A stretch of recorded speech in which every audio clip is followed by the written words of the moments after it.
Mirjana's theory, and we will start thinking about what responsible AI use in our classrooms. Mirjana, thank you for being with us today. The floor is yours. Thank you very much. Thank you for these kind words. I will try to, hello everybody. I will try to share my presentation, if it will be okay.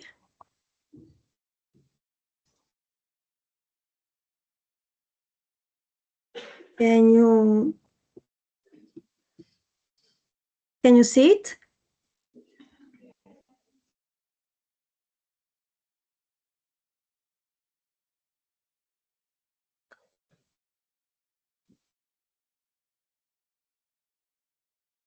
Did I share as a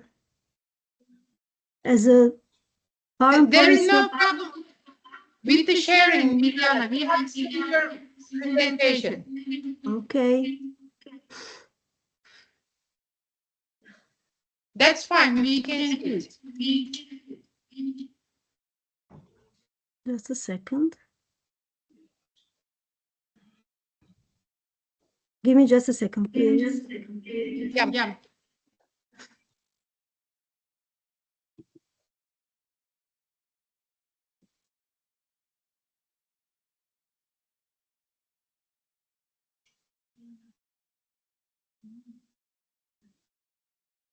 So you can see my slide? Yes. Okay.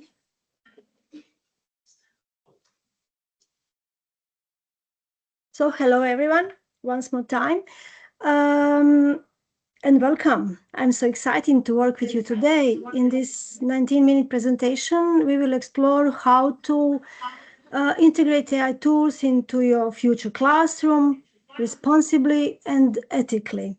You will get a hands-on experience, explore real tools, and reflect on your role as an English teacher using technology wisely.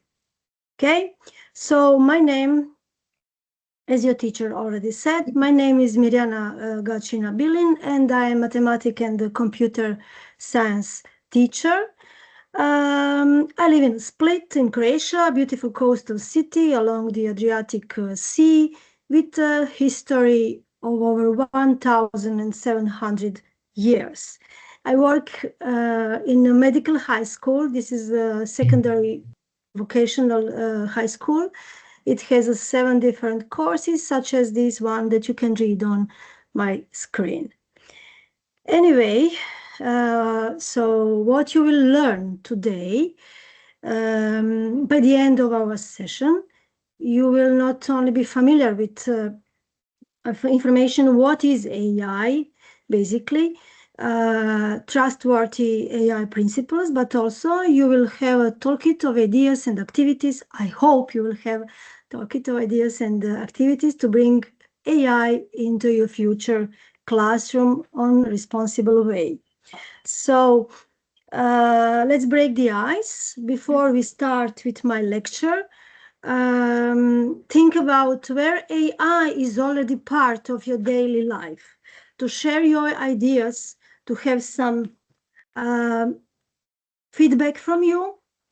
Please scan this QR code to open my Padlet board. Guys, you will scan it.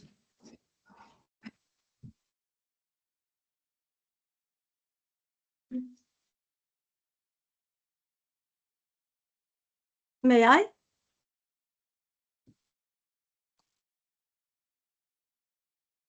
If it's problem with scanning, there is a link bit.ly Erasmus -AI -tools -2024.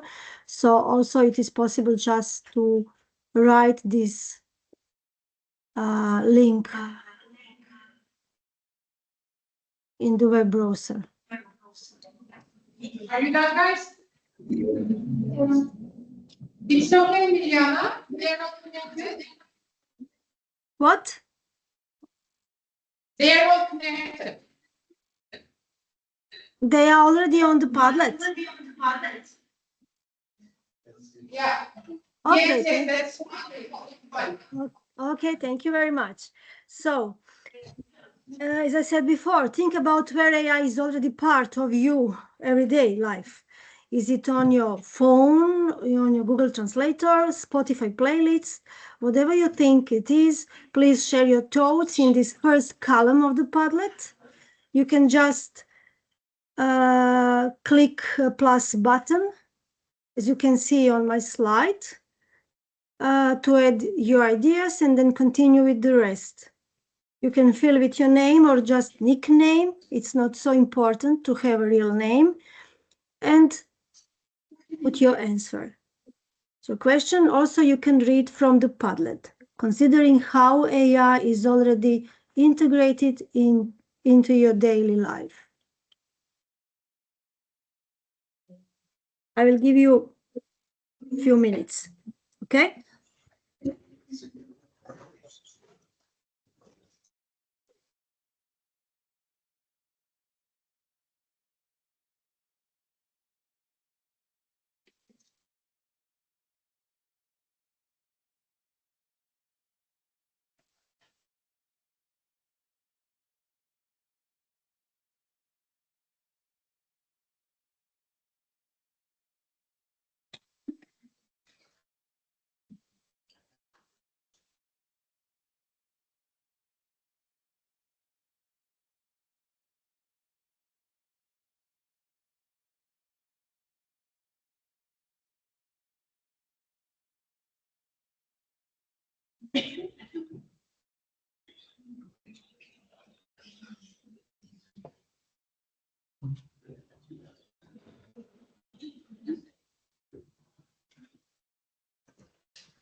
I was checking, there are no responses. So do you have more time or I can go on?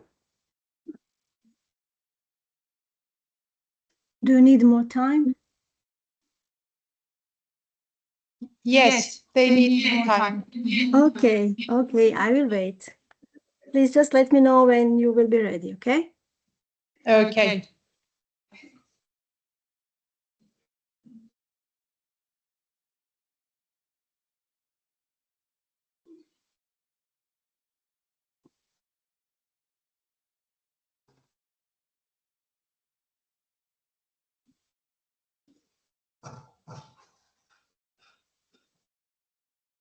Okay, I see some answers.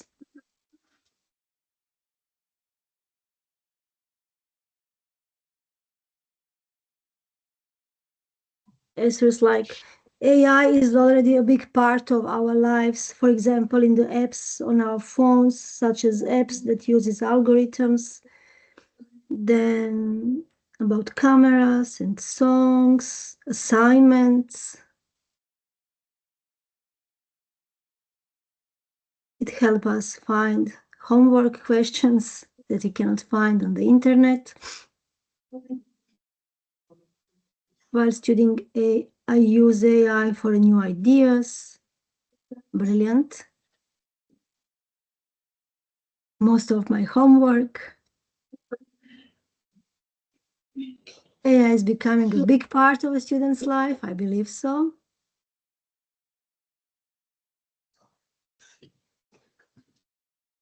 Okay, thank you very much. There are a lot of answers here. I can wait a few seconds more if you need me. So, or can you just check and let me know?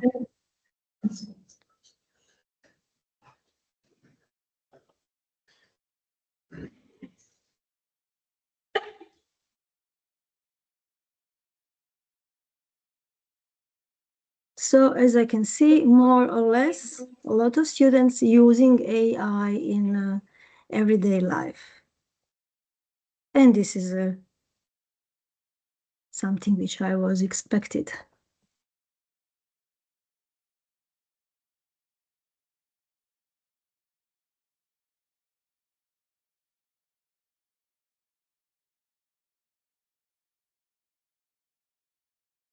May I go on? Shall we go on, guys? Yes. Okay.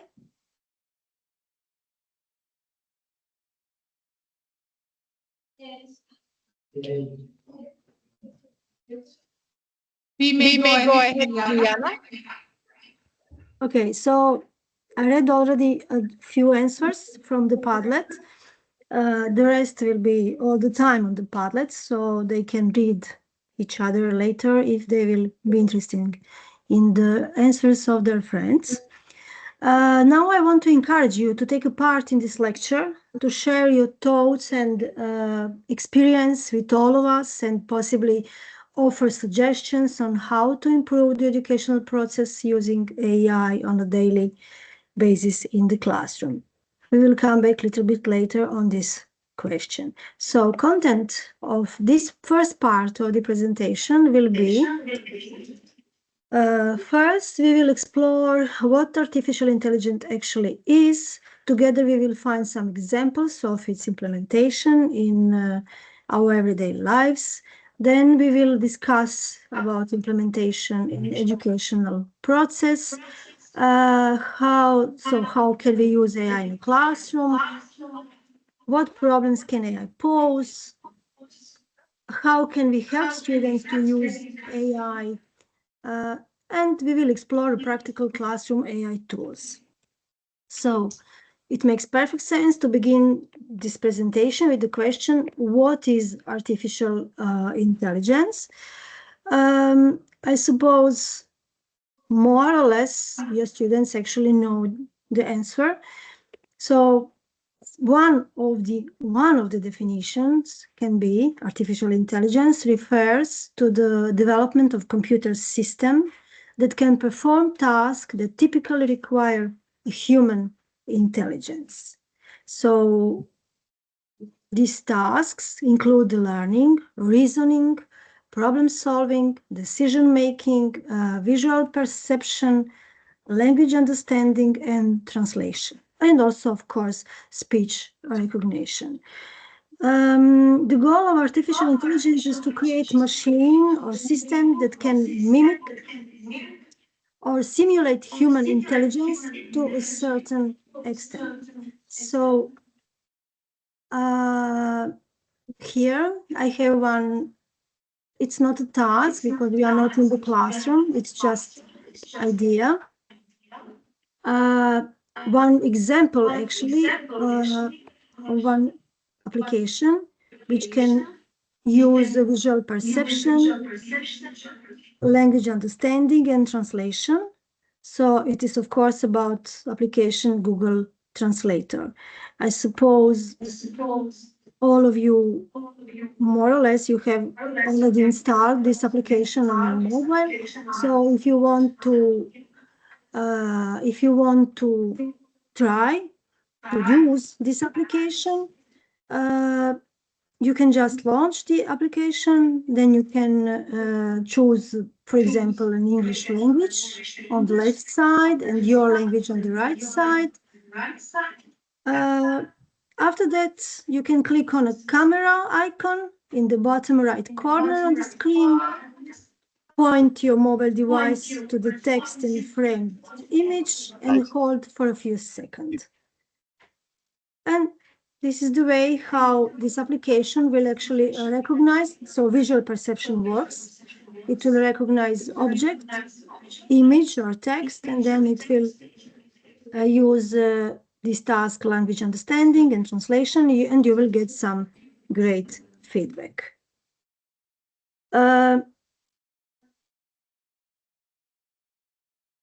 Actually, AI is based on algorithms and a model that allows computers to learn from data. This means that computers can analyze a large amount of information.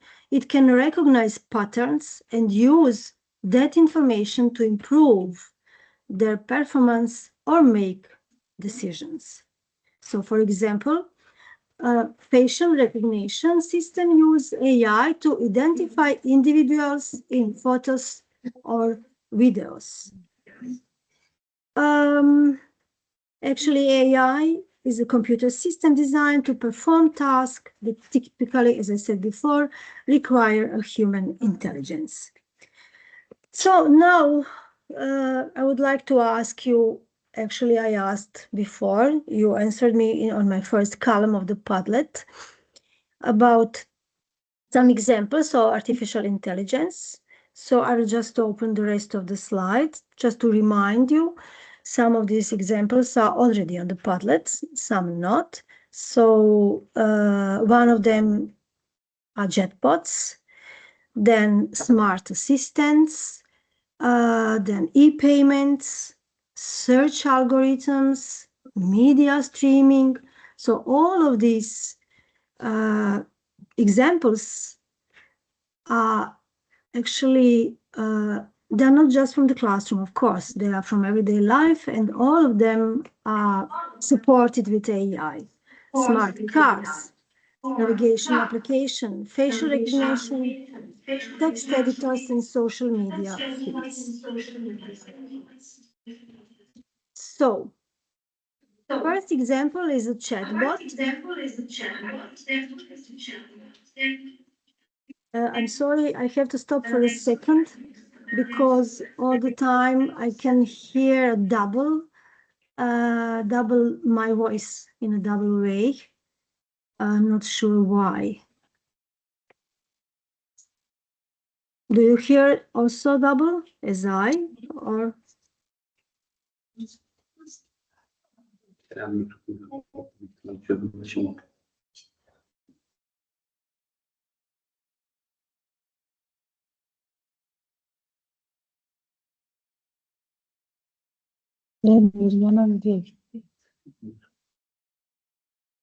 What happened, guys?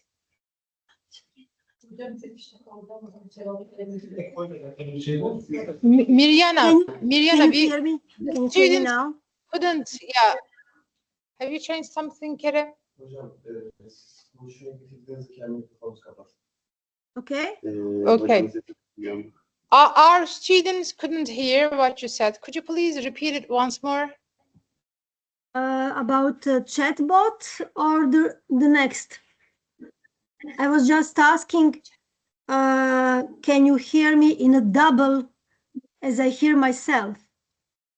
From time to time. Yeah, there was an echo, but yeah, there was an echo, but the problem solved. Okay, thank you very much. That was a question, actually. Okay. So, can I go on? Okay. Okay. Please. Okay, thank you very much. So, based on these examples from the previous slide, I have few informations for each of that, but we will skip some of them. So first, chatbot. There are different kinds of chatbots. We usually, my students, and I suppose also you students in the classroom right now, are using maybe ChatGPT, maybe Perplexity, or some other chatbot. But there are also different kinds of customer service chatbots or different kinds of educational chatbots. For example, later when I will show you Magic School website, which is supported with AI, there is also Reina chatbot included on that website. There are different kinds of financial chatbots, healthcare chatbots, etc. So the second part of this presentation will be more focused on the general about chatbot story and about optimization prompts. So I will stop now. The next example is a smart assistant like a Siri, Alexa, Bixby, or Google Assistant. I suppose also more or less your students use some of these smart assistants. Then we have e-payments. So personalizing the user experience or improving the payment security, etc. Everything is supported with AI. Different kind of search algorithms. What is here very important, they can AI accelerating the search process. So it can predict which result will be relevant to me when I'm searching for something. It can understand the natural language of me, and it can find the result which best match with my query. Then media streaming, Netflix, YouTube channels, Prime Video, etc. All of them are also supported with AI. In which way? They can recommend content to user based on their viewing history, ratings, or some other factors. Then it can optimize video streaming quality. It can detect and prevent piracy, etc. Then we have smart cars. I don't know about you. I still don't have a smart car. But you know, when you're driving a car, if you have a parking sensor, so when you're trying to park your car, you can see the noise, you can see sound beep beep beep beep beep beep, beep if you are too near of the wall, for example. This is not AI. It's just a sensor and the camera, and it can recognize distance and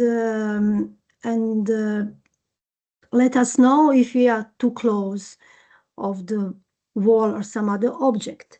But if you have a smart car, then you can just talk with your car. You can just tell, like, I need a parking place around near this 100 meters, and find me free parking place and park my car, and that's it. And then AI will do the rest.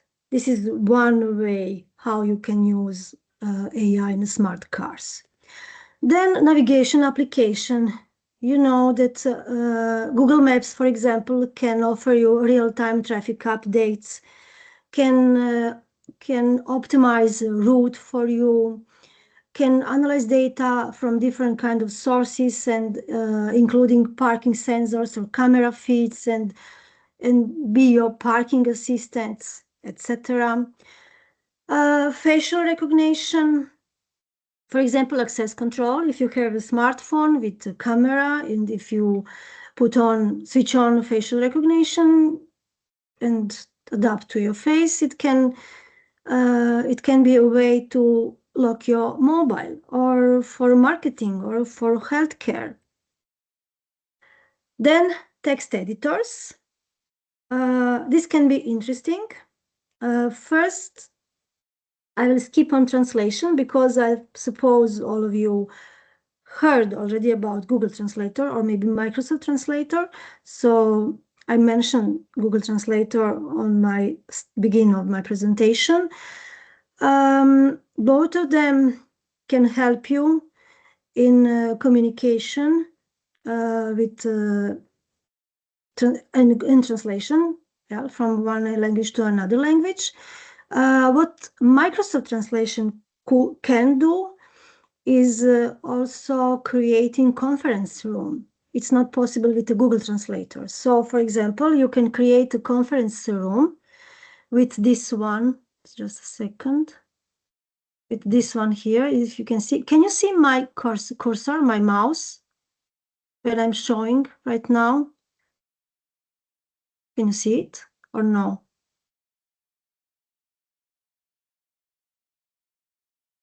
Can you see it now? Mirjana, yes, we can see okay. it. Thank you. Okay, so now just talking about Microsoft. This is Google Translator and this is Microsoft Translator. So both of them can translate from a voice, if you just record your voice, or from after you type a message. Both of them can scan with camera image and translate the content from the image. But this one, the green one, Microsoft Translator, can also create a conference room. That means that I, as a teacher, can create a conference room, and then I can share QR code with the rest of the students in my classroom. And then this is a way how they will be invited in my conference room. And then what's going on is this. I can speak in my language if I have few foreign students in my classroom. In the same time, they can speak in their language. And on my mobile application will translate everything on my language, and on their mobile, their application in my conference room will translate everything on their language. Imagine you have a room with 100 people, and there are Spanish, Portuguese, Croatian people, German, French, etc., and they don't know how to talk. They don't speak English, for example. They don't speak a foreign language, and this is a way how they can communicate each other in the real time. So this was a story about Microsoft Translator. Autocomplete, Google Docs can autocomplete text. This is one example, of course, Google Docs. Also, it can do Microsoft Word online, for example. Grammarly, I'm not sure if you ever heard about Grammarly. Grammarly and spelling checking, it can help users to identify and correct errors in their text, but also Grammarly has AI tool. So when you trying to find errors in your text or correct errors, also you can ask AI to improve this text. And then Grammarly can offer you improvement, but also Grammarly can offer you different kind of there are different kind of way that you can edit this text. Like you can ask to put the tone of your text can be more professional or more optimistic, or text can be shorter, etc. So later when we will open applications, I will show you also Grammarly and how this is works. So artificial intelligence is changing industries, but also education is no exceptions. So how can artificial intelligence can be implemented in everyday classroom? My question is actually, do you think that AI will replace teacher in the future? So since I have a lot of more questions for you later, we will skip for now Padlet. So I will just answer what I think about this part. So teachers are able to build relationship with their students. They can provide emotional support. They can adapt their teaching methods to meet needs of individual students. Artificial intelligence system, on the other hand, are still in the early stages of development and do not have this ability to provide the same level of human interaction and support. And I hope it will stay like that for a long, long time, because I hope AI never will be able to read my mind and to be empathic as the people are. So I think actually no technology can replace the passion and dedication that we as teachers can bring to the classroom each day. What we have to know is that artificial intelligence can help you to reduce your workload and make our life easier. For instance, artificial intelligence tool can generate lesson plans, and it meant to assist you, not to take your place. You have to remember, no matter if you're using ChatGPT or later when I teach you how to use Brisk or Magic School or any other tools, please don't forget, AI will do lots of work for you and it will make your life easier. But it always have to be less than 80%. So sometimes AI will be very useful, and it will give you like 50-60% of what you need. Sometimes it will give you 80% of what you need, but please don't forget, it has never to be like 100%. You always have to check a result. You always have to give your touch. It has to be something personal, not just copy paste of the results. Okay. So these tools will help you in the future, once when you become teachers, to focus on what really matters, teaching and inspiring your students. On the next slide here, I quote Ms. Susan Barber, English literature teacher from high school in Atlanta, Georgia. Her analogy shown on this slide is the perfect example of what educators have to do. So I don't know if you are familiar with this song, Video Killed the Radio Star. It was performed by the band Buggles. It was the first music video shown on MTV in the United States, 1st of August 1981. And the song was a direct response to the rapid changes in technology and its direct effects on society. So DJs went to the panic mode. Like, what will happen now with DJs when they have video? Yet in 2024, MTV has reinvented itself multiple times, but radio still has its place, even among streaming services.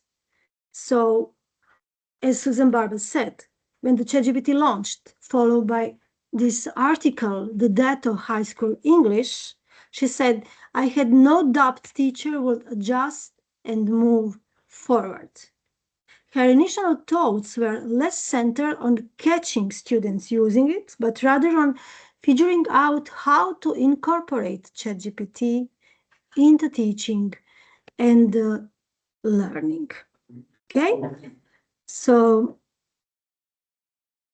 Susan, however, is the most proud of the work she does on a daily basis and never tires of the beauty and chaos of the classroom. Now we will talk about practical uses of artificial intelligence in English as a foreign language classroom. So these are some tips and tricks, for example. So what you can do, you can use conversation practice. You can use AI driven chatbots to simulate realistic conversation and listening skills in a controlled environment.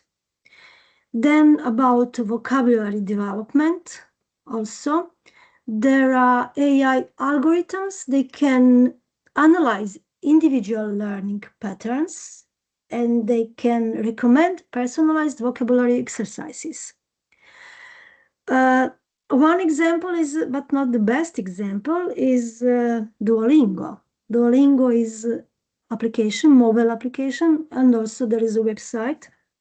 So you can use Duolingo as a website and as a mobile application. And it's a very funny and useful tools that you can use for learning different languages.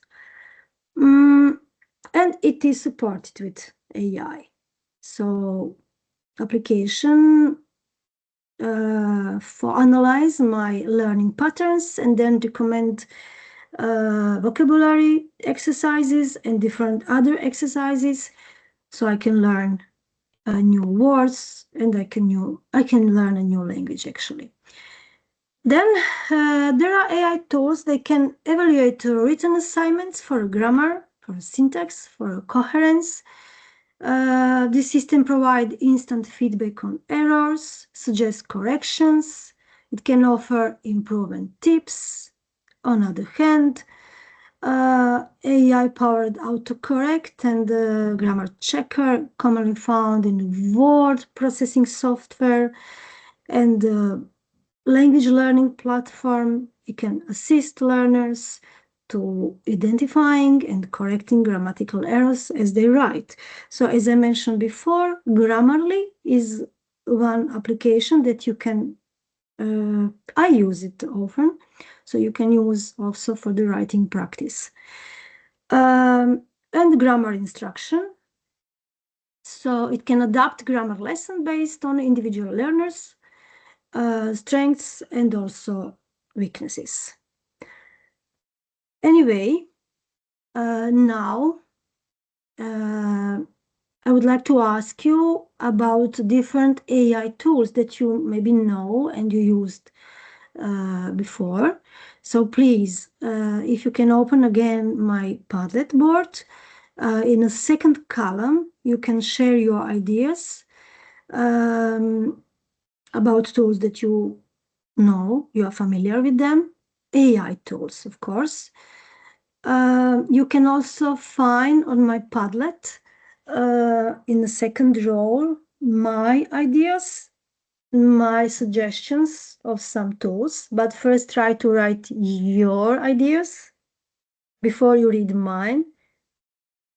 I would like to get your original opinion, okay?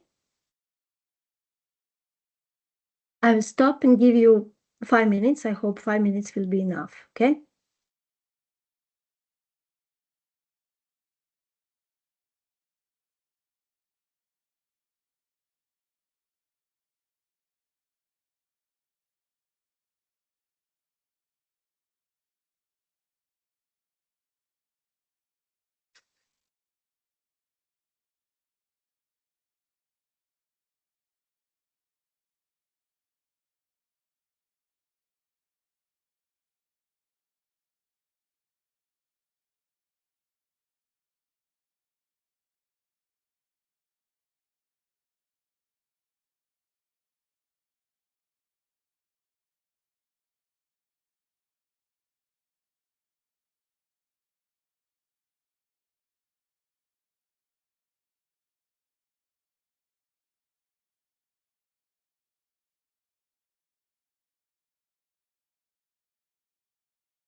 Okay, I can see you are familiar with lots of tools like Canva, ChatGPT, Bing, Gemini, Leonardo AI, Midjourney, Grammarly, Killbot, Quizlet, brilliant. DeepSeek also, Bing,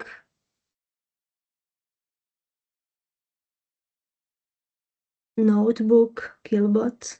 Okay, I have a lot of answers here. So if you agree, can I go on? Okay. Please, Mirjana. Okay. So, as I said before, everything will stay on Padlet. So later you can check the rest of the answers. Maybe you will get some interesting ideas from each other. Okay. So the question, when we were talking about trustworthy AI, we were talking about actually 4 big ideas. So the question is, what is trustworthy AI? Okay. So let's break them down, these 4 ideas. These ideas help us ensure that any tool we bring into the classroom supports rather than harms student learning. So here on this slide, you can see a key question for each principal. As a teacher, your role will often be to guide students in thinking critically about this same question. So if we are talking about transparency, the question will be, do I know how the AI works? If it's privacy, does it protect students' data? Inclusivity, can all students access it fairly? And the last one, fairness, does it treat learners equally? So the first one, transparency, do I know how the AI works? That means being clear about how the AI system make decisions. It's important for students and teachers to understand at least the basic idea of how AI works. For example, if an AI gives a student grade or feedback, students should know why the AI gave these results. If people don't understand how this AI works, that they may not trust it. So as a teacher, you can help students ask, where does the AI get the information from? Or, for example, why did it give me this answer? Then the next one is the privacy. Privacy is about keeping students' information safe and secure, and this is very, very important. AI systems often collect data. Please have this on your mind. So it collects data such as a name, test scores, or behavior, even behavior. And it's important to make sure this data is not shared without permission and is not used in some wrong way. So you can encourage students to think, who can see my data, or is my personal information protected? The next one is inclusivity. That means making sure all students can use the AI system, no matter their background, abilities, or resources. For example, students with disabilities or students without good internet access should not be left out. So we should try to find a way how to solve that kind of issue. Teachers can help students think, is this tool easy for everyone to use, or can all students understand the information it gives, or I don't know, can everyone use this tool easily? So when you use something, you have to ask these kind of questions to your future students. And the fairness, does it treat learners equally? That means that AI systems should treat all students the same way. It should not give a better result to some students just because of their gender or race, or background. AI must be checked to make sure it is not unfair or biased. For example, you can ask students to think, is this system fair to everyone, or could it be given different results to different people unfairly? Anyway, while AI will certainly change education in many ways, it can also pose some problems that educators need to be aware of. One of the following slides are some of the main challenges for the educators. So first, lack of personalization. So AI system may sometimes adopt a one-size-fits-all approach, providing the same content and the learning experience to all students. And it can be a problem because students have diverse needs, diverse preferences, and learning styles. So I'm coming back on my previous sentence when I said to you, when I told you, be careful with results. Sometimes it will be 80%, sometimes the result will be 50% of what you need, sometimes it will be zero. Each time when you're trying to get something, each time you have to be very critical and check result. Lack of personalization may result in some students not receiving the support or challenges they require, leading to learning outcomes. Then bias and discrimination. So AI models are trained on a large data set, and if these data sets contain biases, AI system can memorize and even apply them.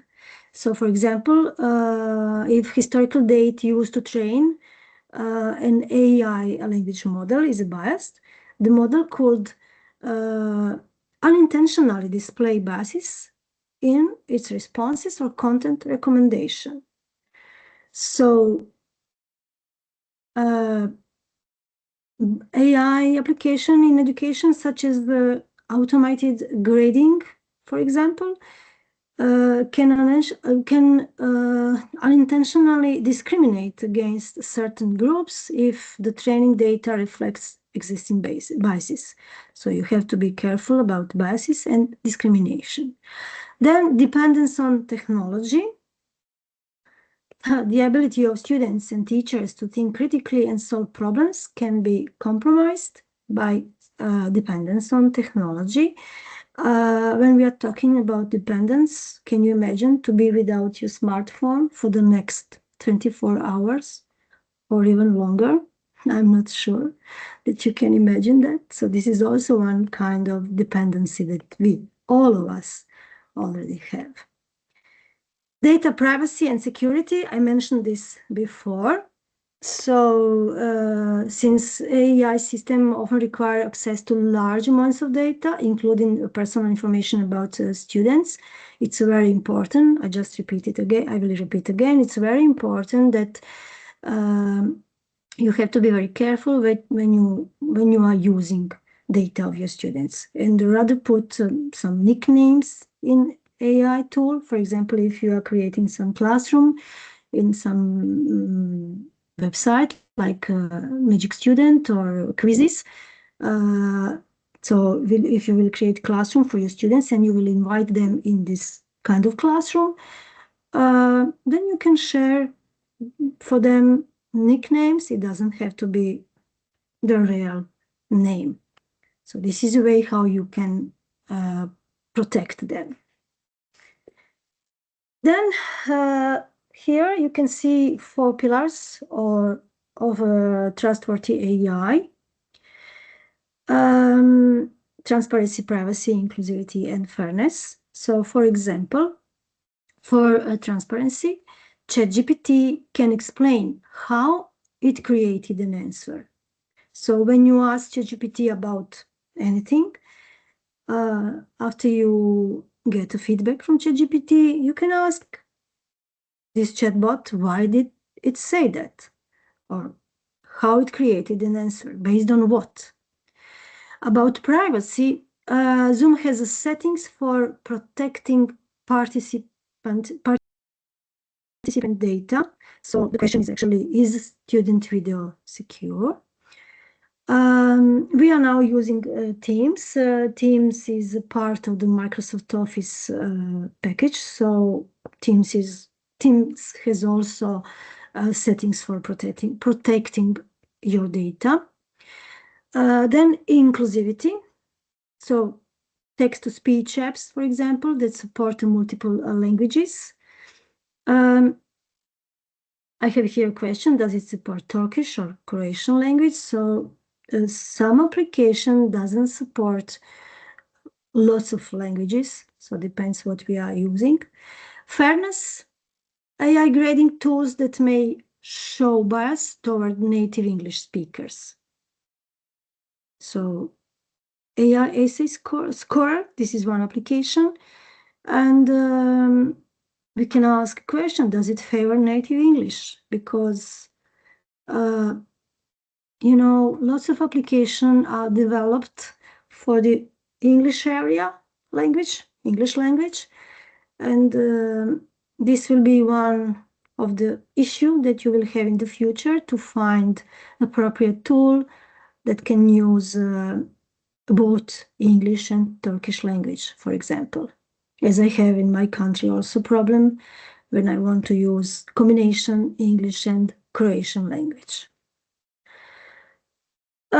Here are some AI tools to explore, so I will not read them right now. I will just comment that ChatGPT can writing prompts, question generator, Killbot can rewriting sentences, Marv AI can generate voice for audio practice, Canva AI can create posters, presentations, and 1,000 different other templates.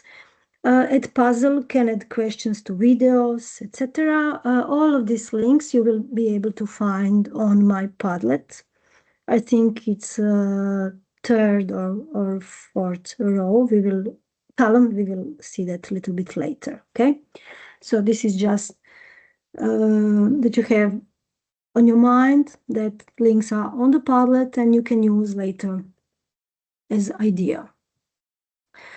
So here now on the next slide, we will talk about ideas how to help students to use AI tools effectively. First, you will need to introduce AI tools to your students.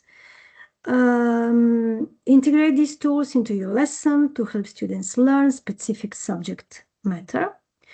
Then the next way is providing support. Ensure that students have access to different kind of resources, including user guides, video tutorials, etc. Your play as educator play is a crucial role in supporting students' use of AI tools. So your students have to be available to provide the guidance and answers questions. Then the third one is encourage critical thinking. You should encourage students to explore and experiment with AI tools through inquiry-based learning approach. So now I'm talking to you as future teachers. So what should you know how to act with your students once when you will be in your classroom in a role of teacher? Yeah. So about encouraging, pose open-ended questions that require critical thinking and the problem-solving skills. Incorporate discussion about the ethical implications of AI use. This is, I think, maybe of these 4 columns here that you can see on my slide, this one is maybe most important. So encourage critical thinking with your students and also by yourself. And the last one is keeping up to date. So teachers need to have their fingers on the pulse and identify new tools and resources that can benefit their students. You know, our students sometimes, you will see in the future, your students maybe will be faster than you are. My students are faster than I am because it's very simple. They have more free time to exploring different things. So sometimes you can give them chance to show you what they know. Sometimes you need to talk often with them. You need to ask them questions and give them opportunity to show. They will be happy, they will be proud because they know something and they can explain that to their teacher, to their colleagues. And in another hand, you as a teacher, you will get also available informations. And now, again, my Padlet. I would like to ask you if you can share your thoughts and experience, and feel free to suggest ways that we could improve daily classroom learning with the help of AI. So if you have any ideas how to, I don't know, how to improve in the future, or now actually, now you are also in the classroom, you have also your teachers. So what would you like to get from your teachers in your classroom today? And what do you think that you would like to change when you will be a teacher? So share your thoughts and suggest ways that you could improve daily classroom learning. Okay, this is number 4. The question is column number 4 on the Padlet. So I will give you 3 minutes. It will be, I think, enough to fill the answer. Okay. And also, please let me know if I am too fast or if I'm not enough loud. Am I too fast? You are muted. Yes, our students are working thoroughly on it, huh? Am I too fast? Am I fast? No, no. That's fine. Okay.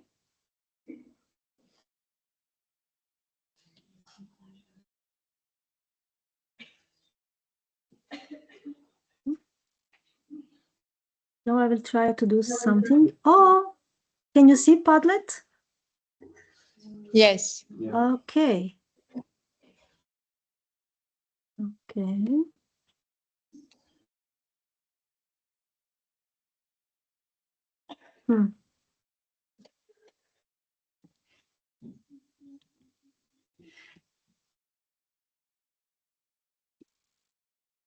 Yeah, I agree. Students shouldn't be feeling guilty by using AI at school, so the teachers should encourage students to use AI, but also teachers should teach students how to use AI on an appropriate way. Unfortunately, in my school, still some students just use copy-paste. Ask AI, copy and paste the answer, which is not a good way.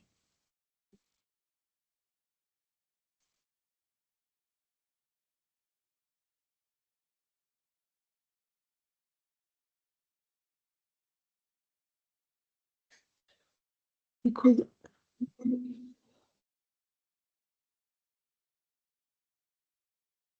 Mhm.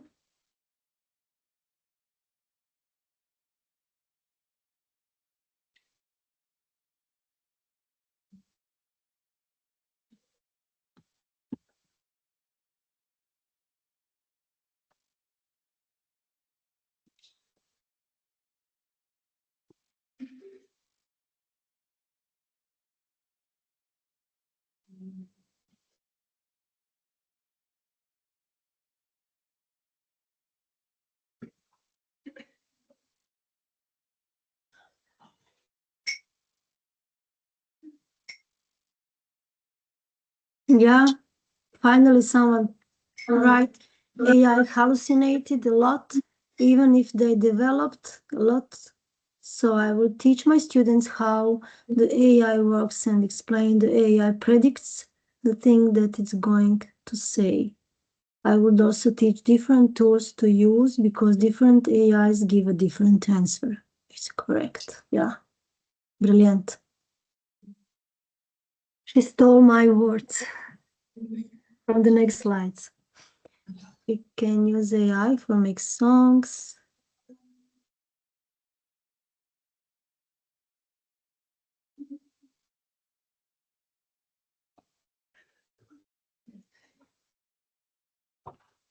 Okay, so we spent more than 3 minutes, almost 4 minutes, so I would like to go on. Thank you very much for your answers. They were brilliant. They were very interesting. And you make your point. So, finally, we have conclusion. So, what could be our conclusion regarding the use of artificial intelligence in education? AI is changing education through personalized learning, instant feedback, and smarter admin tasks in the future. So AI will support virtual classroom. It will support assessments, learning beyond the classroom. I think it's most important that you have to remember that AI can serve as a bridge between educators and the students, providing tools for effective communication, for personalized guidance, and for the mentorship. Okay? So now, okay, here was the idea on column number 5. As a future teachers, you will be the guide, your action, your choices. This will shape how your students think about technology. And here I have a few questions, but I would like to get at least one of the following answer on at least one of the following questions.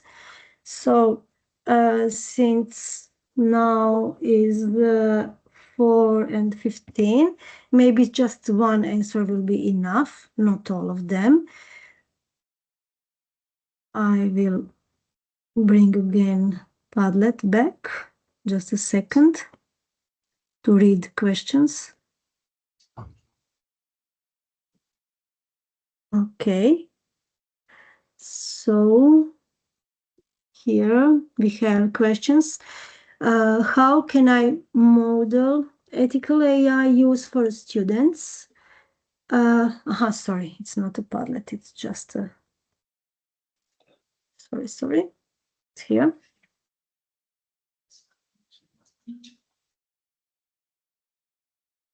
So the question was, how can I model ethical AI use for students? What classroom discussion could help students be critical of AI? What policies might I need? And what is one of AI tool you would like to try in your future classroom? And what is one thing you would be careful about when using it? So if you can leave here just one answer, choose whatever you like from here, from these 4 questions. And I will give you 1 minute for that, okay?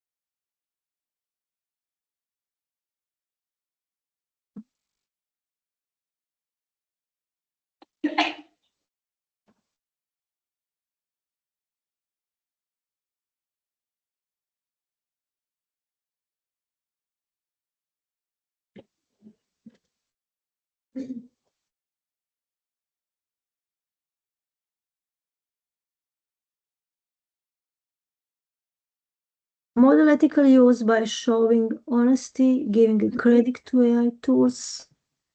Just reading your answers.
Mirjana, you're muted.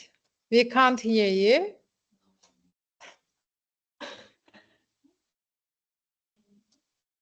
Thank you. Sorry. No worries. Sorry. Okay.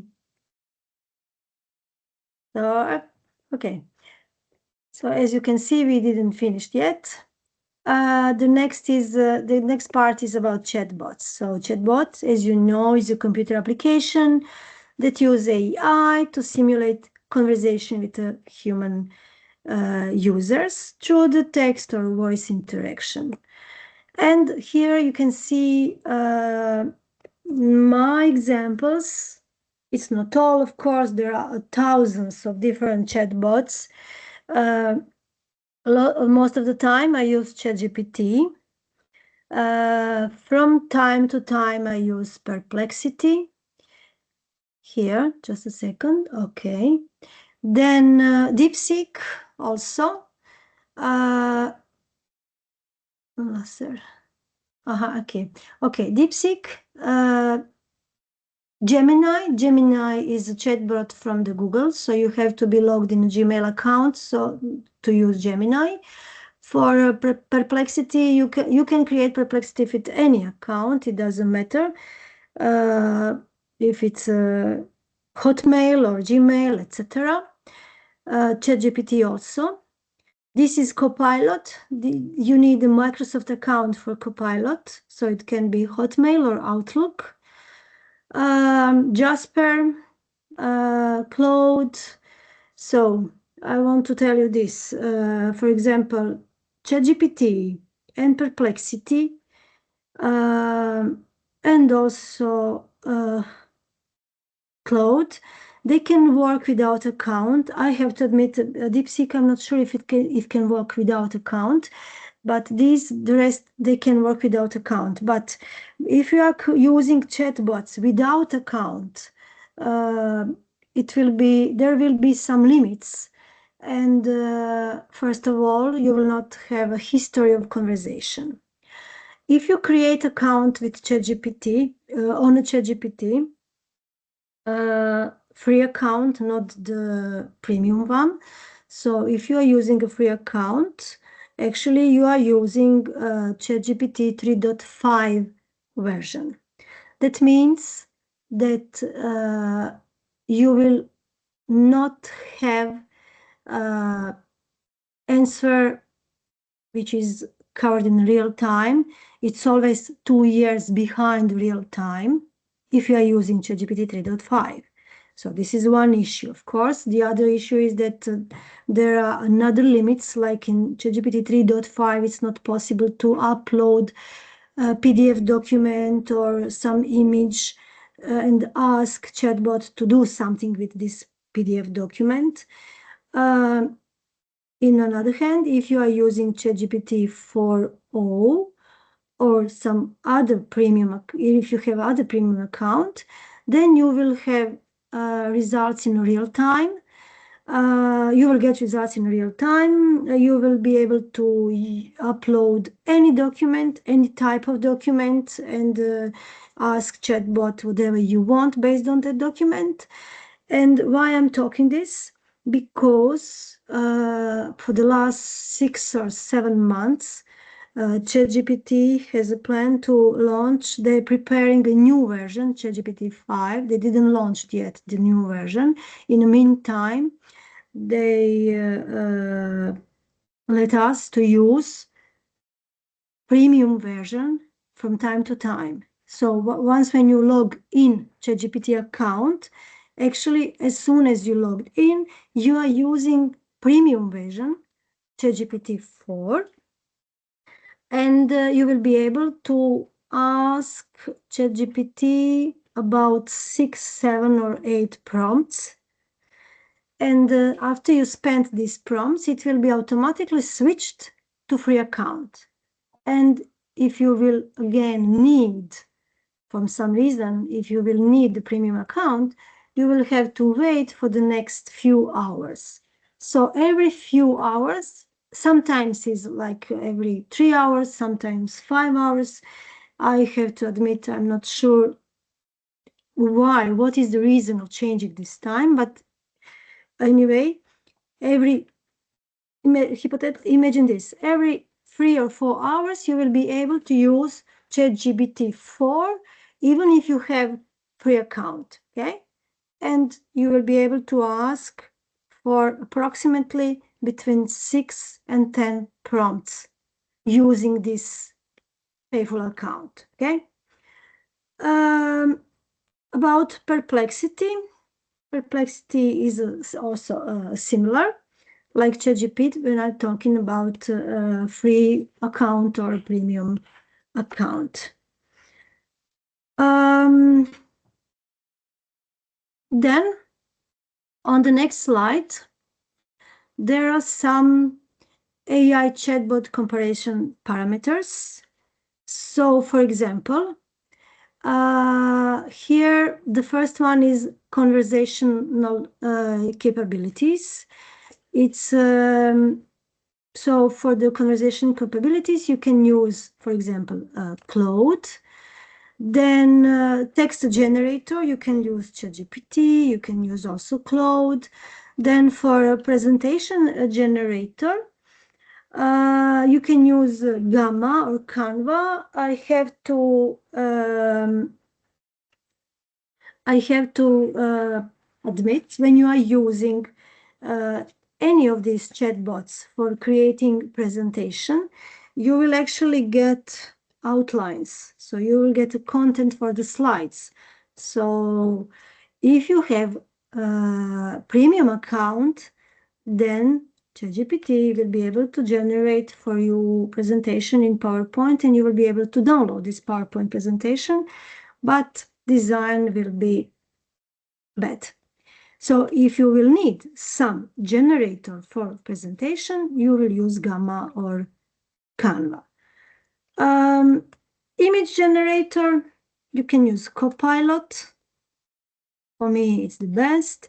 ChatGPT can generate image, but only in this premium mode. Also Perplexity. And then what would I like to maybe, yeah, the only one who respect user privacy between these all chatbots will be Claude. For all others chatbots, you can be sure that they will respect your privacy. Okay, so all time when you are using any of these chatbots, please be careful about data that you will put inside of your prompt. Here there is a comparison between ChatGPT and DeepSeek. Just short and few information, like ChatGPT are best for the general conversation, for creative writing, for content creation, and in another hand, DeepSeek is better for mathematical reasoning, for complex coding, or for the large-scale data processing. So now, before we start talking more about chatbots, I would like to focus just short on conversation with the Google search. So the main thing is that Google search works best with concise keyword focus. So Google search is just keyword focus. Then there is no context required.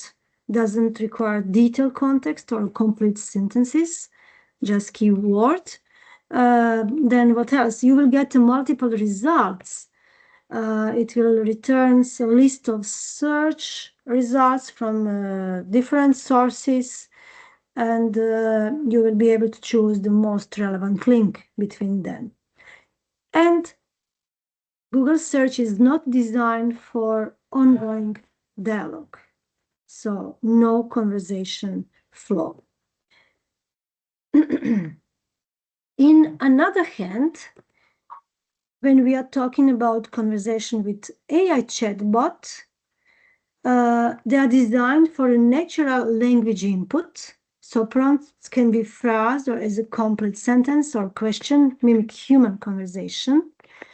Then, for example, can you recommend some good fish restaurant in Split? So if I ask in a search bar, if I ask Google search, if I put good fish restaurant in Split, I will get thousands of websites, links on websites with word good, with fish, with restaurant, or with combination of this word.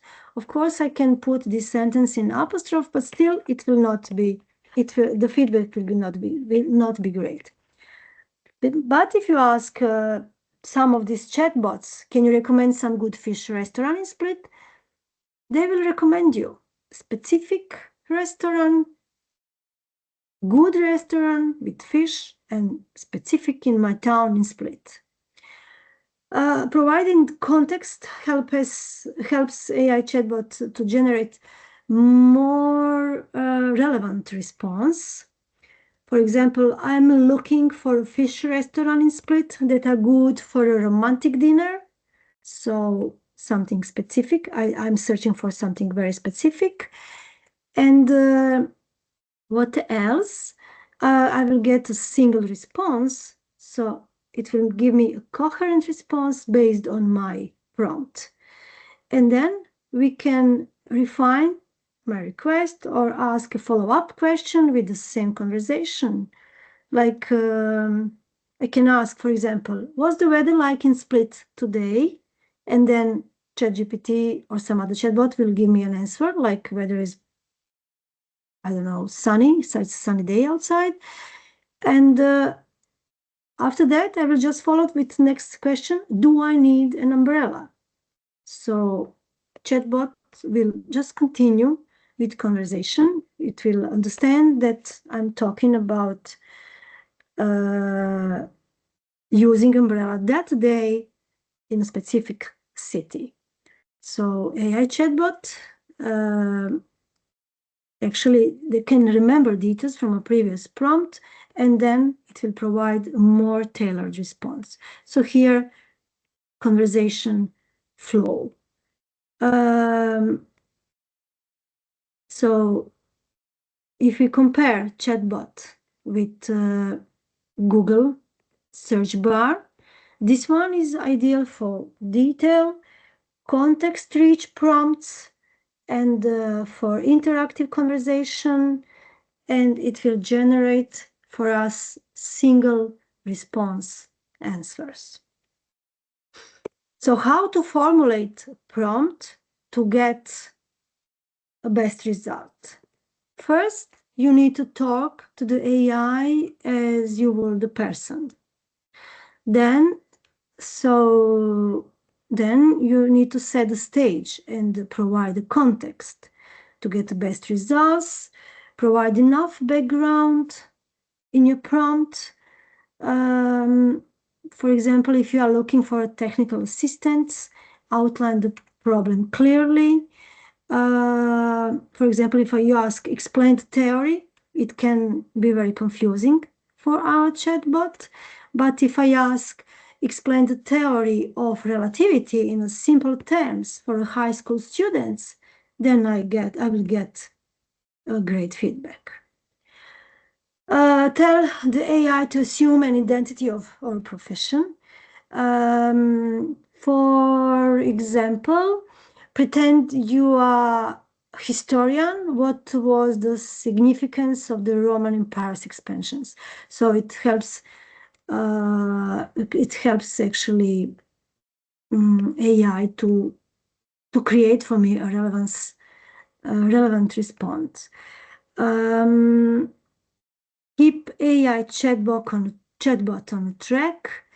Sometimes you will see someone of you wrote the answer between my questions. One answer was chatbot can hallucinate, AI can hallucinate, so we have to be very careful about that. So keep AI chatbot on the track can be connected with this problem, because sometimes you will get, it will provide me answer that don't fully address to my needs, and sometimes it will be something completely hallucinated. So it will be something completely imagined. So you have to guide the AI by saying things like, "This is not correct. Please try again," or summarize the main points, or focus on. If I'm talking about history, focus on historical context, not the technical details. So don't be afraid to play and experiment with your chatbot. Once when you get some answer, if you are not satisfied, you will just ask again, you will formulate again your prompts to get to have a more clear prompt, and then probably you will get a better result. Use AI responsibly every time. So when you first receive output from AI, it's important to assess whether it aligns with your intended goals. AI may not always hit the mark on its first try. So you will take a moment to review response carefully, and then think about how to change your prompt to get better results. Verify facts, figures, quotes, and data using reliable sources. And also, if it's needed, edit your prompt and ask follow-up questions to improve AI's output. Even sometimes, for example, imagine you need to create image and you're not sure how to create prompt for creating image. So prompt that you will use in another application which can create image for you, like Leonardo or Midjourney or some other tool.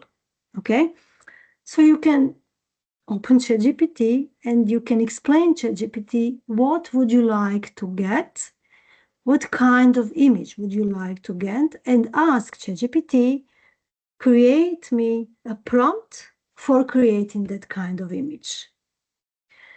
I have one experience which is not so brilliant with Gemini from Gmail, from Google. So I asked that question Gemini, and the answer was, sorry, it's not possible. I cannot create image for you. Then I ask again, okay, I didn't ask you to create image for me.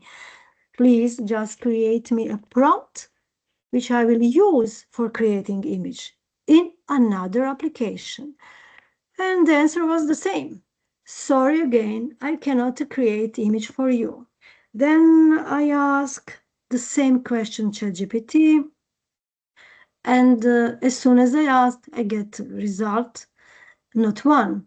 It offers me immediately 3 different prompts for the same inquiry, so for the creating the same image.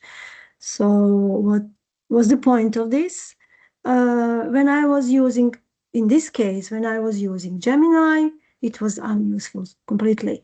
And then I asked ChatGPT and I get a good feedback.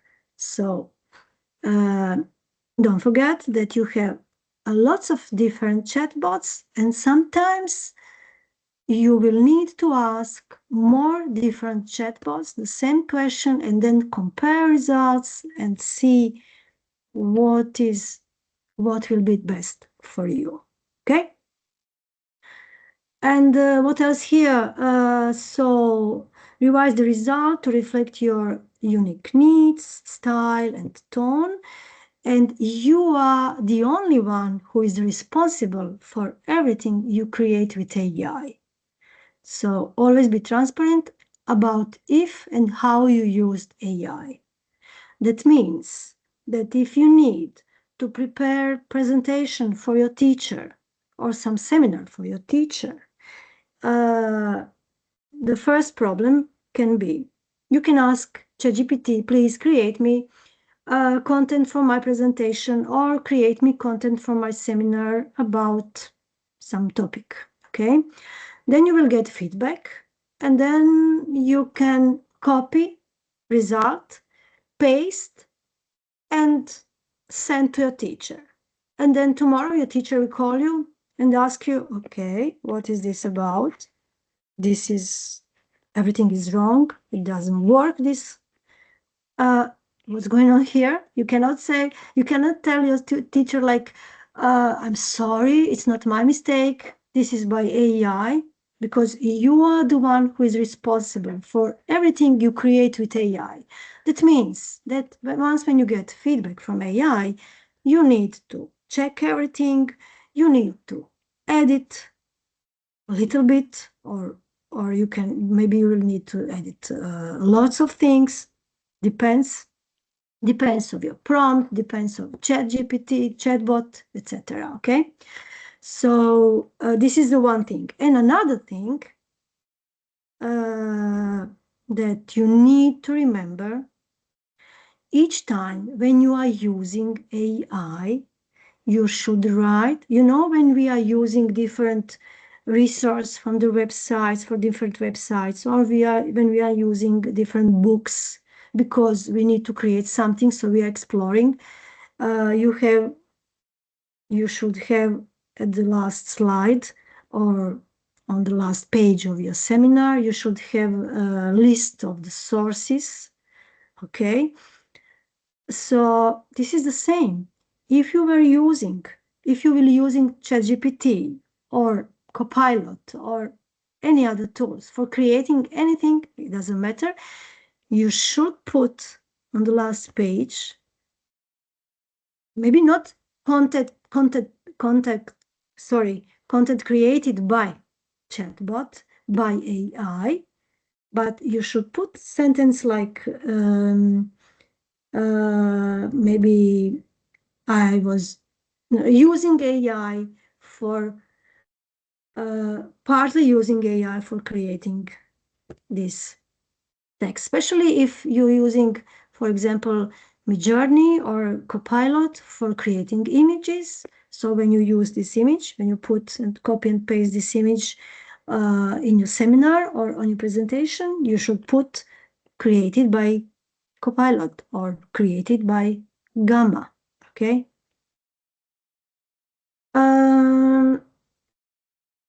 Tone and style modification. So here are some ideas how you can make your prompt better. So once when you get feedback from the chatbot, you can ask, like next prompt can be, okay, thank you very much, this is okay, but please give me another answer, but be more creative and think outside the box. Or make it shorter, make it longer, or make this explanation clearer and more straightforward, or make it more confident, make it assertive, empathic, etc. Okay, so all of this tone and style modification, I didn't put this on my Padlet, but I can just copy and paste this slide and put on the Padlet. But also, if you are using Grammarly, when you use AI optimization from the Grammarly will offer you these links. So you will copy some text in the Grammarly text box, and then you will ask Grammarly check and correct mistakes, and then you can ask Grammarly to start AI tool to make it better, this text make it better. And then after you use tools for improve text, Grammarly will offer you these things like links. So you will just choose, make it assertive or make it diplomatic. So you will not need to think how to create this part of prompt because Grammarly will offer you everything at the spot. Here is one example, and now I would like to ask you if you have ChatGPT already on your mobiles. So I would like to ask you to download ChatGPT application or just open, and maybe we can try together this prompt just to see how it works. The prompt is about Pareto principle, also known as 80/20 rule. It's a principle that states 80% of the effects come from 20% of the causes. In another word, a small percent of causes often lead to a large percent of the results or outcomes. So this principle we can apply in different fields such as business, economics, personal productivity, sport, diet, learning some subjects, whatever you can imagine, you can apply this principle. So if you want to try, you can type, I want to learn about, then put topic, whatever you want, and then ask, what's the most important 20% of information that will give me a solid understanding of the remaining 80%?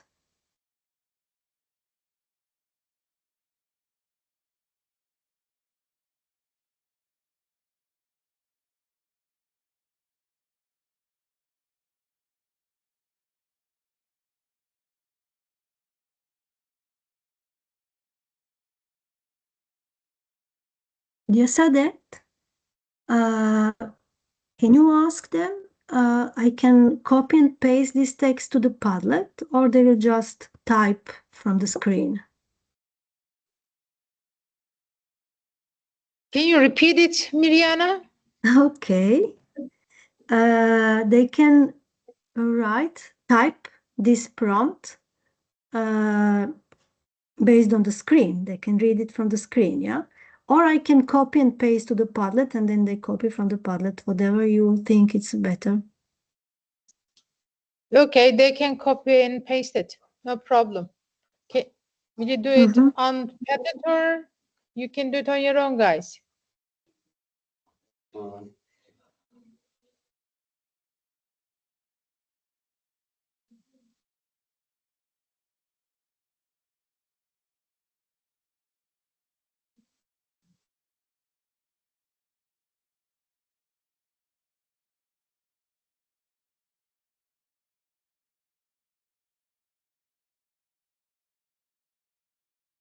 On a Padlet or in a chat of Teams? Which one is better? On Padlet, I guess, Mirjana. Okay, okay.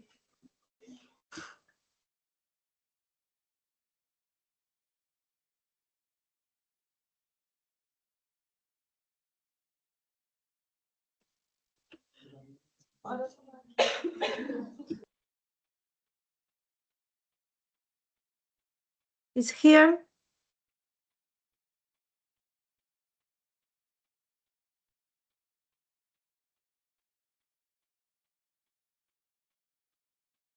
Okay, it's here on the next column.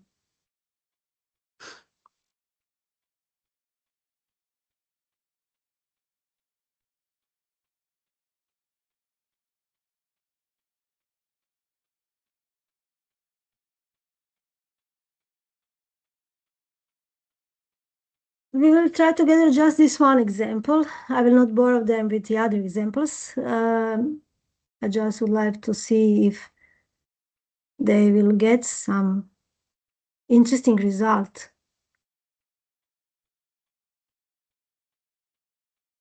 You are mute.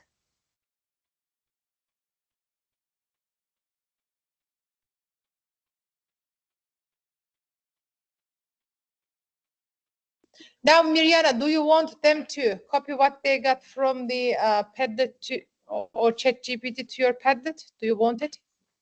It will be brilliant. All right. Then do something brilliant, guys. They had 8 hours of class, Mirjana, and they all seem a little bit distracted. They have, can you repeat? Can you repeat? I didn't hear you. Okay, yeah. Today they had 8 hours of class and they seem a little bit distracted. Ah, okay. Yeah. I'm telling them to pull themselves together, all right? They are trying to do their best. But I believe some answers will be, pasted on Padlet, guys. Okay, never mind. Never mind. It's not important. It's not so important. Okay. The main But idea was. everybody took the photo of this slide, and I'm sure that when they, need it, they will use it. Okay. Mirjana, yeah. Okay. Okay. So I can go on. Can I go on? Yeah. Okay. Yeah, Thank you. Thank you. Okay.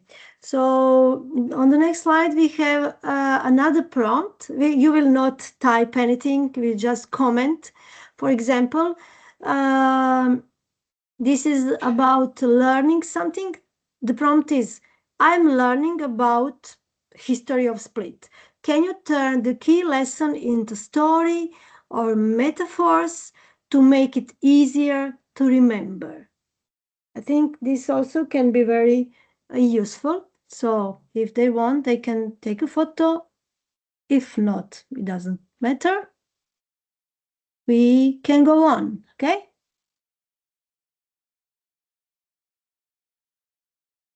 Can I go on? Please, Mirjana. Then the next prompt is, for example, I'm learning about, again, history of Split. Can you quiz me with some questions and help fill in any gaps in my knowledge? So if they are talking with ChatGPT, what I usually do is I put some sentences. I'm not sure if they are correct. Then I ask ChatGPT to check if they are correct and mark me everything with bold, everything what is incorrect, and explain me all mistakes. So this is a way how they can learn language or help their students in the future to learn language using chatbot. Or you can ask ChatGPT to generate a short lyrics. They can for example for the grades that they can sing along to music from Team Ferjak. So you can ask ChatGPT to create any lyrics based on any music that you can imagine.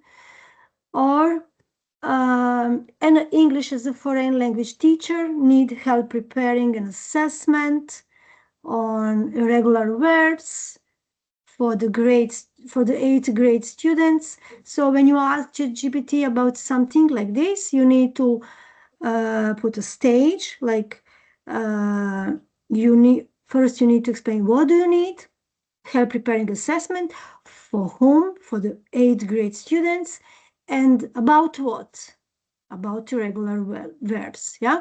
And then you can make a better prompt if you put more information, like I would like the assessment consists of 10 fill-in-the-blank questions, each based on a story theme centered around the King's Line, etc., etc. This one example I was using 1 year ago, or 1.5 in my classes, no, in school, on courses in Maxima. And my participants put this prompt, like the prompt was, I have 10 apples today at noon. I ate 4 apples yesterday at noon. How many apples I have left today at noon? So why I'm talking about this, like before 1.5 year, each time when we ask Chat GPT and Perplexity the same questions, we always get a wrong answer. So if I have 10 apples today, and if I ate 4 apples yesterday, I still have 10 apples today. Yeah, but the answer was for 6. Answer was 6. So when ChatGPT gave a wrong answer, like 6 instead of 10, it's very important when you get the wrong answer to give a feedback to your ChatGPT. This is the way how you teach your chatbot, how you train your chatbot. Like, sorry, this is not correct answer. Try again. I didn't put like, this is not correct answer. The correct answer is 6. So it's better if you just forced your chatbot, try again, try to find a better result and explain me at the end why this is not correct and why the other results should be correct. And also you can ask chatbot to offer you sources from where it found the results. And at the end, after 1 year, now when we ask again the same prompt ChatGPT, it doesn't matter if I ask from my account or my colleague from her account, or some completely new participants for some completely new accounts. It doesn't matter. Now, each time when we ask, the answer is correct. So that is a proof that all ChatGPT accounts are connected on some way. I have my protected account. Okay, I need to log in my account, and you need to log in your account. So it's protected with password. But still, if I train ChatGPT from my account, actually, there is some way that I train ChatGPT through the database, and everything is connected. And at the end, this ChatGPT learned how to give me a correct answer and why this is correct. The same story was with another prompt. Lucy's mother has 5 daughters. The names of the oldest 4 were Lala, Lele, Lily, and Lolo. So what was the name of the youngest daughter? So in begin, of course, if you are with me in the, yes? Dear Mirjana, 5 minutes left. Oh. Yeah, I just wanted to inform you. It was a 2-hour session, and yeah. Okay. Okay. And how many minutes do you need? Okay. We were started 15 minutes later. Yeah. Never mind. I will try to finish in the next 5 minutes. Okay. Okay. So I will skip this part, which is connected with prompts and optimization prompts, because I would like to show you students. Okay, here we are. Few tools, so they can just okay, they can take a photo, but also they can find on my Padlet links to all of these tools. So the first one is a Gamma. Gamma is a website which can create from prompt web presentation, another website, or just a document. So using a prompt, this application can create presentation for us. Okay. In a free account on a Gamma, you can spend 400 coins. It's like you need 40 coins for one presentation. That means in a free account, you can create 10 designs, 10 presentations. But from time to time, usually once per month, they fill my account with new coins. Okay, so after they spend, they will just have to wait for a while, and then they will get new coins for creating a new presentation. The other one is the Magic School. Magic School is a brilliant tool for the teachers. It's created, this website is created from the teachers for the teachers. So maybe today they are still students, they are not teachers. So maybe this website will not be so interesting for them today, but once when they will become teachers, they can explore this. There are over 80 plus tools inside, and all of them are connected with school, with classroom, with students on some way. The next one is the Brisk. Have you ever heard about Brisk? No, they No. said no. Yeah. Yeah, okay. Brisk is also a brilliant tool. You need to, as you can see on this slide, you need to add to Chrome for free. So actually you need to download from a briskteaching.com, you need to download the application, and then it will be just it will be ads in your Google Chrome website. Okay, so after you download, it became like ads, you know, ads on the website. After you pin it, it will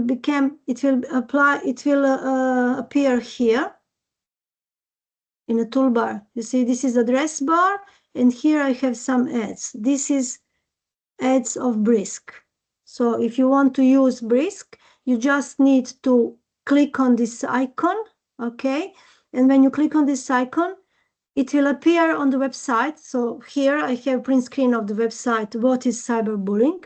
And here, after I press from the toolbar on the top, after I press this icon of Brisk, it appeared here. And then you need to mark here, and you will get this small window, okay? And Brisk will ask you, what would you like to do? Create, give a feedback, change a level, boost student activity, whatever you want. So I'm here on this website, and I'm choosing create. After I choose create, here will appear over 30 tools. Quiz, it can create quiz, rubric, progress report, lesson plan, etc. And when I choose quiz, it will ask me, okay, quiz, choose a language. So I choose here Croatian language. You will choose probably your language or English, doesn't matter.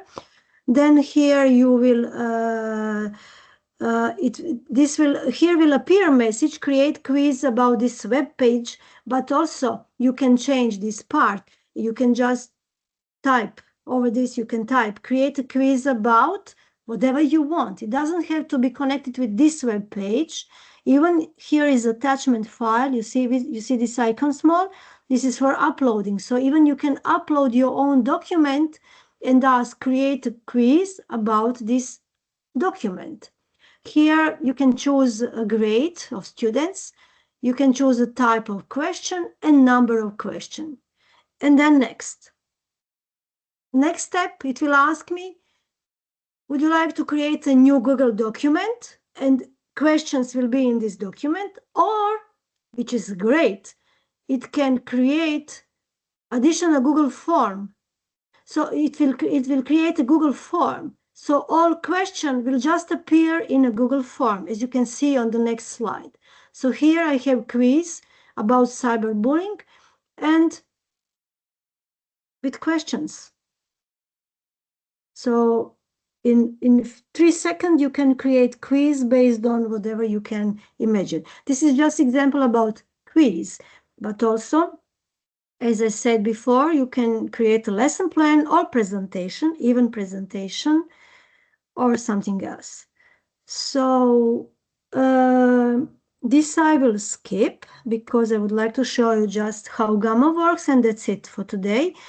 About conclusion, my final message here will be: trust remains the key to success in a digital age of education, empowering both teachers and learners. And what is most important thing, always think critically, okay?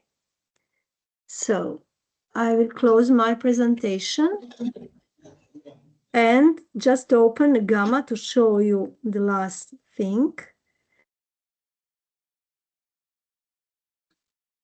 Okay, this is a Padlet. And before I open Gamma, just I want to show you here.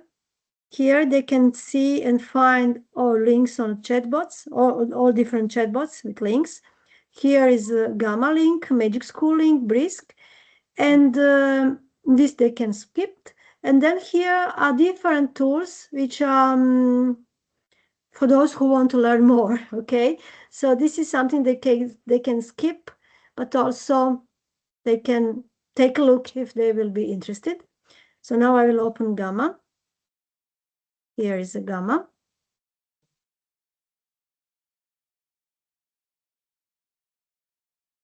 So how it works? Once when they create account, they will have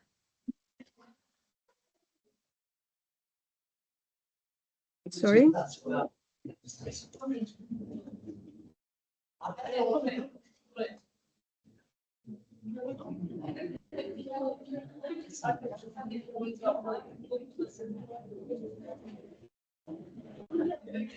Okay. So create new. Çıkanları arkadaşlar yok yazacağımı bilin. Tamam? What? Can you repeat? Aha, okay. Yeah. Yeah, I was calling out to my students. Okay. So by Gamma, I will choose presentation. I will type cyberbullying as a topic, and you can choose language and generate outline. You see, this is Gamma. So this is not my content. I just put one word, cyberbullying, here. Then you can choose different kind of design themes, and there are more settings. They will explore about settings later, and I will choose generate. You see what's happening here? Yeah. Gamma generate content, slides, yeah, images in yes, 10 that's seconds. impressive. Yeah, and contents is very nice. I was trying a lot of different things, and always content was great. Sometimes you can just make combination between content from the ChatGPT and the Gamma, and at the end you will get something great. You can see here, I will not open now, but you can see here each slide has some generating images, so they don't have to worry about copyrights. And that's it. If I choose present, it's possible to, from this button share, it's possible to export in a PowerPoint or share as a link or embed on a website. If I choose present, it's a little bit slow.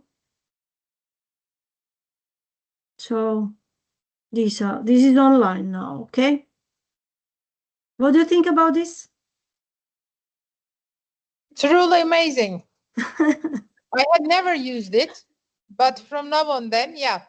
I have a new tool in my toolbox regarding AI. Okay. I'm happy you like it. Anyway, here, okay. So here you can see, you can find the link. Please just ask your students later whenever they will have enough time. Here, 5, 6, 7 column. In the column number 7 is my survey. So if they can just fill with this is like 6 questions, like feedback. I would like to get feedback from your students. That's it. Okay? Yeah. Mirjana, thank you very much. Thank you very much. For such a clear, practical, and engaging session. I hope it was not boring. No. They truly enjoyed it, but they were a little bit tired since it is 6 o'clock here. Okay. Yeah, 6 p.m. Yeah. And throughout your presentation, each point was not only well explained, but also supported with meaningful examples that helped us see how these ideas can be applied directly in classroom settings. And we started with clarifying what AI intelligence is, and then you showed us how AI can be used in the classroom. Your discussion on the problems of AI was especially important, and we also appreciated your insights on how we as educators can guide our students in using AI responsibly. And that was a really critical aspect as we prepare the next generation for an AI-driven world. And your conclusion tied everything together nicely. And thank you very much for the exploration of practical classroom AI tools at the end. Thank you once again for such a thoughtful and informative session. Thank you very much for listening. You have been excellent students. Yeah, you have certainly inspired us to think more critically and creatively about how we approach AI in education. Okay. And guys, would you like to say something? Yeah. They are all sending their heartfelt thanks to you. Thank you. And I don't know whether you are able to see them or not clearly, but they seem really inspired and brilliant. They are shining. If they have questions for me, they can ask now or never. Okay. I'm joking. Questions, guys? Yeah. Everything is clear for them. Yeah. Anyway, they have my Padlet. They have my mail. If they will have any questions, feel free to ask whatever they need. Okay. You also, of course. Thank you very much, Mirjana. Once again, we will be in touch soon. Yeah, I'm gonna contact you. Thank you very much. Thank you. Thank you. Bye-bye. Bye-bye.